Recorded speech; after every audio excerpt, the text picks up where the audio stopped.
G'day, Mr. Fitz here, hope you're going well. This quick tutorial is going to show you how to get started building basic assemblies in Fusion. An assembly in Fusion is essentially a number of parts that are put together. The main information that we want to put inside an assembly is obviously the parts that go into it, as well as their relationship with each other. If things are done correctly, just like in real life, if you're building something like this motor, if everything's put together correctly, it should be able to move and operate as intended. So in this example here, if I just hide this particular item, I can actually rotate this motor and it spins and turns and the piston moves up and down. So this is kind of a cool finished product. If your product has some motion or can move, then an assembly is a place where you can make that happen.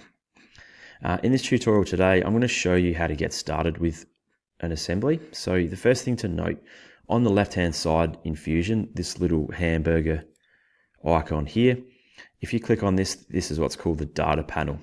Inside here, you can go back to home and you should be able to find files that you have created before in the past, sort of in a bit of a graphic configuration as shown. You can create projects as well. So I've created a previous project here, which is a motor, but you can go and find other projects and files you've created. So inside this particular folder, I've got all the parts that I've created. So it's really important in Fusion that whenever you create a new part, you should create a new file by clicking up here, add in the information or the design of your part, save it, and it should then store itself in here. So to create an assembly, start by creating a new file, new design, and then simply start dragging from this data window the parts into your assembly. So in this case, I'm going to start by dragging in my crankcase. In this assembly, there's actually two of these. As soon as you drag it in, you can move it and you can spin it and orientate it. This first one looks good. That's how I want this one to sit. Click on OK. Now I'm going to drag a second one into my assembly. Now in this instance, it's coming around the wrong way. So if I go to the, I might just move it back here to start with. At the end of these little arrows is a little round disc. If you grab that, you can spin your design as you wish, 180 degrees, and then go OK. Now you'll see here that it's not perfectly in place. That doesn't really matter for now. I'm just going to dump it in and go OK. Now, interestingly enough, the very first thing you bring into your assembly, which is this crankcase, you can see this little anchor on the left-hand side.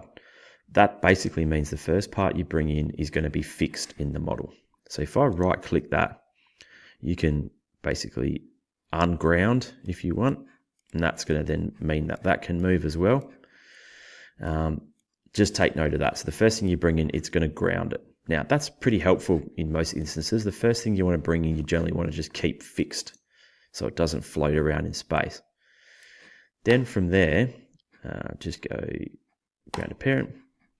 Then from here, we want to actually start assembling things onto it. So this first one here, I want to fix this onto this face. Now, every part you bring in essentially has what's called 3 degrees of freedom, meaning that it can move in 3 axes and also spin in those axes as well. What we want to do is take those away to get it in place. So the first thing we do under assemble is we're going to create a series of what's called joints. Shortcut for that one's J. You use a lot of these, so it's good to know that shortcut on the keyboard. Hit J. Now this tool takes a little bit to learn and a little bit of time and practice. So what we want to do first is go to motion. This is going to determine the type of joint we're going to apply. There's a whole range here to work out. In this instance here, I want to apply what's called a planar mate to make faces of this part match up with faces of this part. This might make more sense as we go. So a planar mate. Next thing I'm going to go is my position.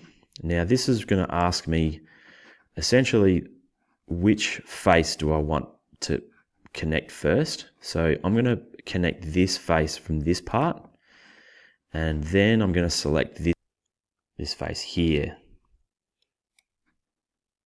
Oop, there, cool. So what ends up happening, if you just let go of your mouse, it does a crazy little animation and spins your model around. Now, there's two possible options. So basically those faces are now asking, do you want to join them like this? If you click on flip, it'll spin it around, and that's the configuration you want. So you want both those faces to be in the same plane. Now just take note, it kind of looks a bit weird because it's overlapped them, but don't worry for now. Just click OK to apply that constraint.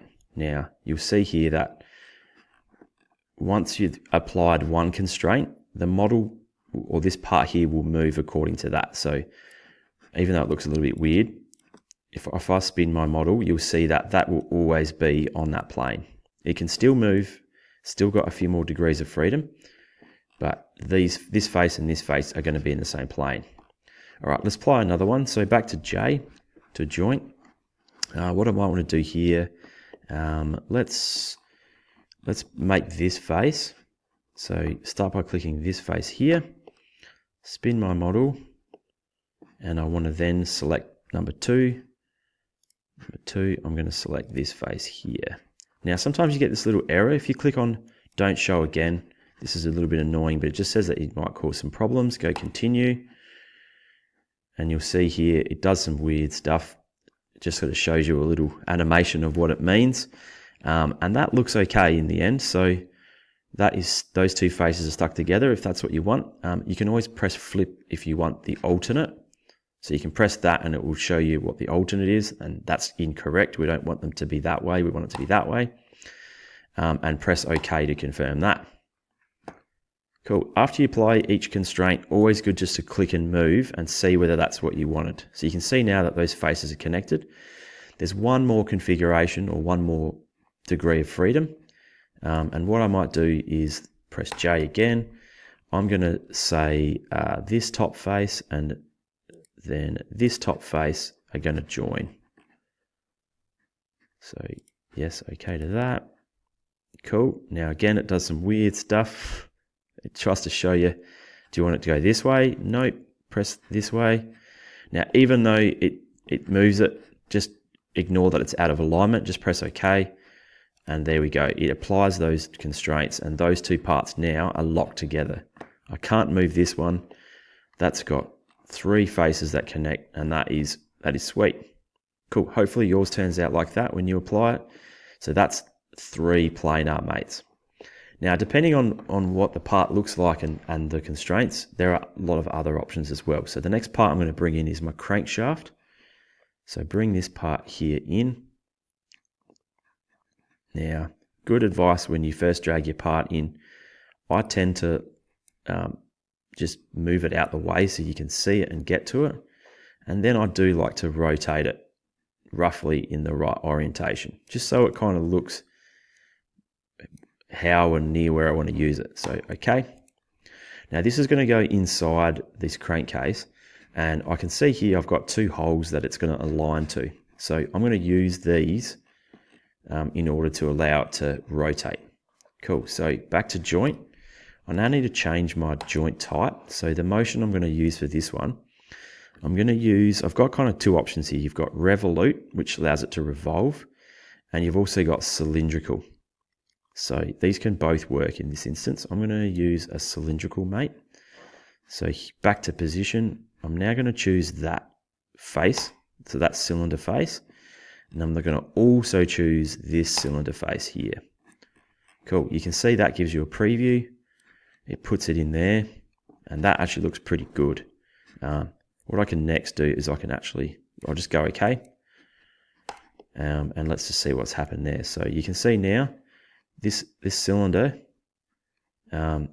allows me to move this along that axis, and if I turn it, you can see that my part is spinning. That's pretty cool. So I do want it to spin. I don't really want it to go in and out like this, so I probably need one more constraint. So I might go back to a planar, change this back to a planar. What I might say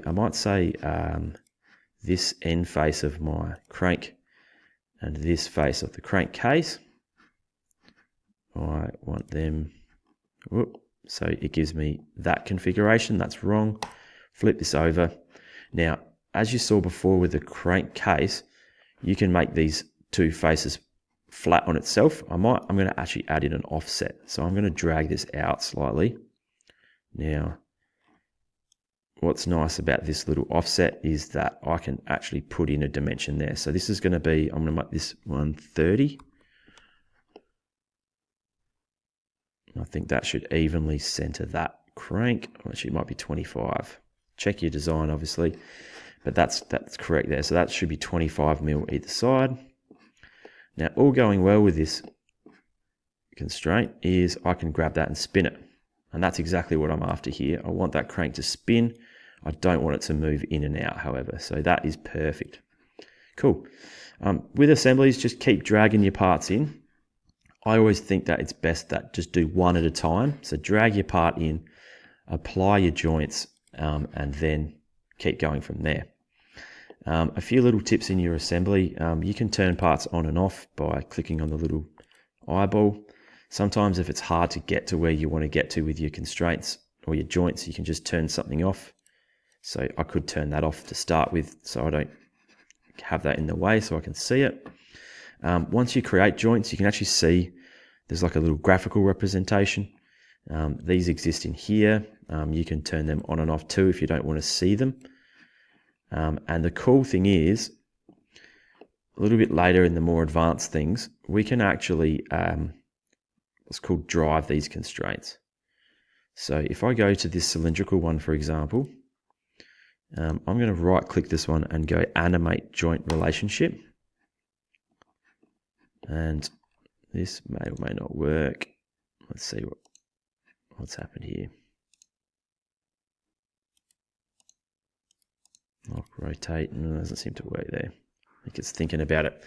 But anyway, there should be a function here where you can animate the joint relationship, and it will actually spin or turn that particular constraint.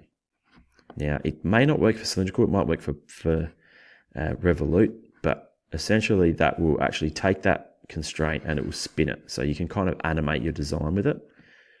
So pretty cool little feature there. That's the general basics of assembly. So this is a fairly complex part that I've got here, but hopefully your parts when you're starting out are a bit simpler.